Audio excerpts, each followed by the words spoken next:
Assalamualaikum warahmatullahi wabarakatuh. Perkenalkan, nama saya Wintoyo Steven Jalku dari kelas 11 IPA 4. Di sini saya akan mempresentasikan tentang praktikum biologi, yaitu temanya proses kultur jaringan. Pertama-tama, di sini saya akan menjelaskan apa itu pengertian kultur jaringan. Kultur jaringan merupakan salah satu cara penggandaan tanaman secara vegetatif. Teknik penggandaan dalam teknik ini dapat berupa mengisolasi bagian tanaman seperti daun, mata tunas, dan menumbuhkan potongan-potongan tersebut dalam media buatan secara aseptik. Prinsip utama dalam teknik ini adalah penggandaan menggunakan bagian vegetatif tanaman dengan cara media buatan. Teknik ini dilakukan di tempat yang steril. Secara bahasa, kultur berarti budidaya. Sementara itu, jaringan dapat dimaknai dengan sekelompok sel yang memiliki bentuk dan fungsi yang sama. Kultur jaringan dapat dimaknai sebagai pembudidayaan suatu jaringan tanaman menjadi tanaman kecil yang utuh dan memiliki sifat yang sama dengan induknya. Bukan hanya itu saja, kualitas bibit baru juga dapat menjadi lebih unggul dibanding induknya. Secara lebih umum, kultur jaringan berarti serangkaian kegiatan yang dilakukan untuk membuat bagian tanaman dari tumbuh menjadi tanaman utuh dalam keadaan in vitro atau dalam gelas. Manfaat kultur jaringan adalah sebagai berikut. Yang pertama, mendapatkan tanaman baru dalam jumlah yang begitu banyak. Yang kedua, tanaman yang dihasilkan akan memiliki kesamaan secara fisiologi dan morfologi dengan induknya.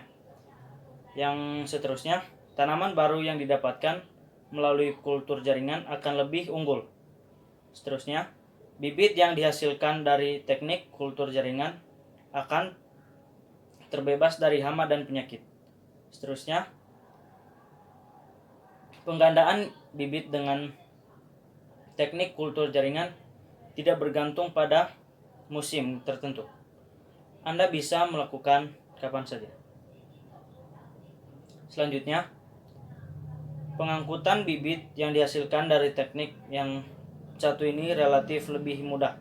Selain itu, biayanya terjangkau. Tujuan kultur jaringan adalah sebagai berikut. Yang pertama, memperoleh bibit tanam baru yang lebih baik. Memang salah satu manfaat dari teknik kultur jaringan adalah untuk memperoleh bibit baru yang lebih unggul. Sifat unggul dari tanaman asli dapat diturunkan tanaman yang baru dan mempunyai kualitas yang lebih baik. Hal ini karena dalam proses pembibitannya, lingkungan tumbuh benar-benar dikontrol. Yang selanjutnya, membuat tanaman baru yang bebas dari penyakit.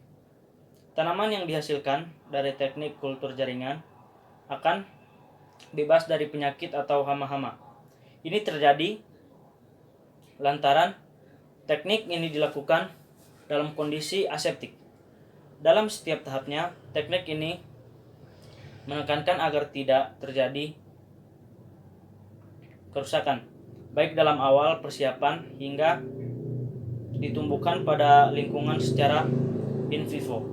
Dengan demikian, risiko terserang patogen penyebab penyakit jauh dapat diminimalisir. Selanjutnya, teknik kultur jaringan. Teknik kultur jaringan sebagai berikut. Yang pertama, kultur meristem. Meristem sering digunakan sebagai penyebut untuk ujung tunas dari tunas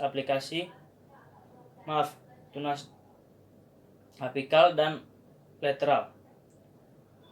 Meristem sendiri sebenarnya merupakan apikal dom dengan primedia daun dan terkecil. yang mana biasanya mempunyai diameter kurang dari 2 mm. Yang kedua, kultur kalus. Kultur kalus merupakan kultur yang diambil dari bagian eggplant yang sudah membentuk kalus. Dalam teknik yang ini, produksinya biasanya dihindari karena dapat menimbulkan varisis.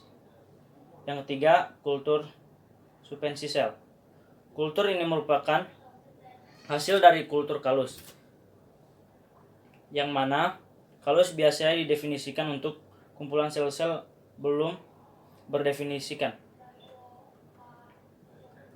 Yang keempat adalah kultur fotoplas. Kultur fotoplas merupakan langkah lanjutan dari kultur suspensi sel, yang mana dinding dari sel-sel disuspensikan dihilangkan menggunakan enzim. Ini bertujuan untuk mencerna selulosa sebagai didapatkan protoplasma. Yang kelima adalah kultur Anthera dan Patley. Produksi kalus dan embrio dan kultur amber dan pulen ini sudah berhasil dilakukan pada berbagai macam spesies. Yang selanjutnya, kultur endosperm. Kultur ini dilakukan dengan harapan akan menghasilkan tanaman tripolit. Yang ketujuh, kultur embrio. Kultur dari embrio yang belum tua yang diambil dari biji mempunyai dua macam aplikasi. Pertama yaitu compatibilis pada beberapa spesies akan kultur yang timbul selepas pembentukan embrio dapat menyebabkan aborsi embrio.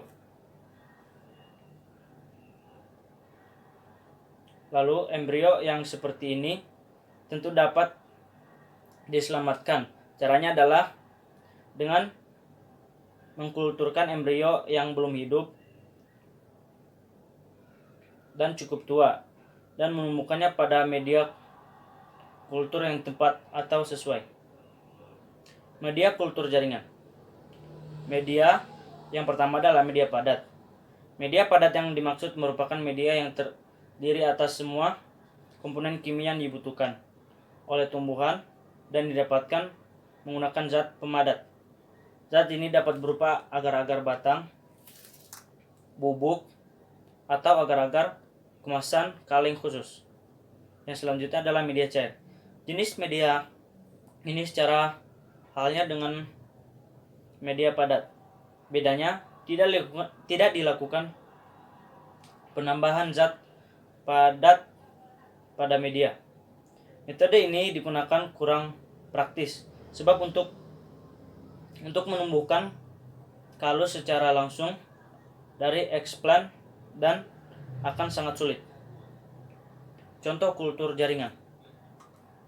Yang pertama kina, yang kedua kelapa sawit, yang ketiga jatimas, dan seterusnya. Tahapan proses kultur jaringan. Yang pertama, pembuatan media. Medianya bukan koran gitu atau bukan sembarangan. Media yang biasa digunakan untuk kultur kultur jaringan adalah garam, mineral, vitamin, dan hormon. Yang kedua, inisiasi. Inisiasi ini adalah pengambilan eggplant dari salah satu bagian tumbuhan yang mau kamu kembangbiakkan. Yang ketiga, sterilisasi. Sesuai dengan namanya, sterilisasi ini dapat digunakan untuk membebaskan eggplant dari segala bentuk proses kehidupan. Yang keempat, multipaksi. Multipaksi ini adalah kegiatan memperbanyak tanaman. Yang kelima adalah pengakaran. Pada fase ini akan ada pertumbuhan akar yang dialami eggplant. Yang selanjutnya, aklimatisasi merupakan Proses penyesuaian diri pada lingkungan tempat tumbuhnya. Keunggulan kultur jaringan adalah sebagai berikut. Yang pertama, pengadaan bibit tidak tergantung musim. Yang kedua, bibit dapat berproduksi dalam jumlah banyak dan waktu yang relatif lebih cepat. Yang ketiga, bibit yang dihasilkan seragam. Yang keempat, bibit yang dihasilkan bebas penyakit atau menggunakan organ tertentu. Yang kelima, biaya pengangkutan bibit relatif lebih murah dan terjangkau. Dalam proses pembibitan, bebas dari gangguan hama, penyakit, dan daerah lingkungan lainnya. Sekian presentasi dari saya, kurang lebihnya mohon maaf. Assalamualaikum warahmatullahi wabarakatuh.